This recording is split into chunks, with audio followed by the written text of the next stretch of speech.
குபேர கட்டத்திற்கு இவ்வளவு சக்தியா? பூஜை செய்து பாருங்கள், தொட்டது துலங்கும்.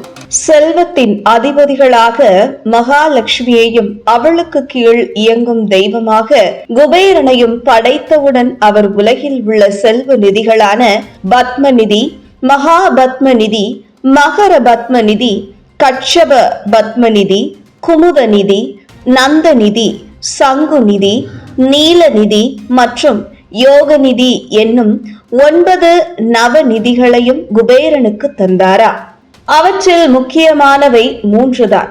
கடல் சங்கில் உள்ளிருந்து தொடர்ந்து வெளிவந்து கொண்டு இருக்கும் நீரை போல தொடர்ந்து செல்வத்தை பெறும் நிலை சங்கு நிதியாகும். பதுமம் என்றால் தாமரை என்று பொருள் உண்டு. ஆகவே தாமரை மலரிலே உள்ள அடுக்கடுக்கான தாமரை இதழ்களைப் போல அடுக்கடுக்கான செல்வத்தை பெறும் நிலையே பத்ம நிதியாகும். அதை போலவே எதிர்பாராமல் செல்வத்தை பெறும் நிலையே யோக நிதியாகும். ஆகவே இந்த 3 முக்கியமான நிலைகளையும் பாதாளம், பூலோகம் மற்றும் தேவலோகம் என 3 லோகங்களிலும் இருந்தவாறு குபேரன் வெளிப்படுத்துகின்றான். அதன் காரணமாகவே 9 கட்டங்கள் உள்ளன. குபேர யந்திரத்தின் 9 கட்டங்களிலும் குபேரர் அமர்ந்து கொண்டு அவற்றை வெளிப்படுத்துகிறார். அதை போலவே தேவி மகாலட்சுமி படைக்கப்பட்டவுடன் அவளும் மேலும் 8 குணங்களுடன் கூடிய உருவங்களை பெற்றாள். எதற்கு அத்தனை ரூபங்கள் தேவை என்றால், செல்வமே அனைத்தையும் தரும் நிலை அல்ல. அந்த செல்வத்தை முழுமையாக அனுபவிக்க வாழ்க்கையில் மேலும் சில சுகங்களை பெற வேண்டும்.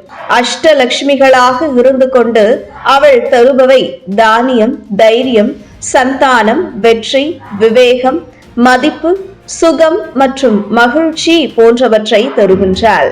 இவை அனைத்தும் இருந்தால்தான் செல்வம் பெற்றவன் அதை சுகத்தை அனுபவிக்க முடியும் என்பதனால் செல்வம் வேண்டும் என பிரார்த்திக்கும் நேரத்தில் தடையின்றி செல்வம் கிடைக்க செல்வத்தை தன் கட்டுப்பாட்டில் பாதுகாக்க வைத்து உள்ள குபேரர் மூலமே லக்ஷ்மி தேவியை ஆராதிக்க வேண்டும் என்பது ஐதீகம்.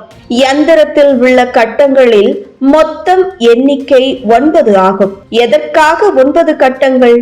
இந்த யந்திரத்தில் காணப்படும் எண்களை எப்ப கூட்டினாலும் குறுக்காகவோ மேல் இருந்து கீழாகவோ இல்லை பக்கவாட்டில் என எப்படி கூட்டினாலும் 9 என்ற எண் வரும். அத்தனை ஏன், மொத்த எண்களின் கூட்டுத்தொகை கூட 9 என்ற எண். குபேர யந்திரத்தில் மொத்தம் 9 கட்டங்கள் உள்ளதை கவனியுங்கள்.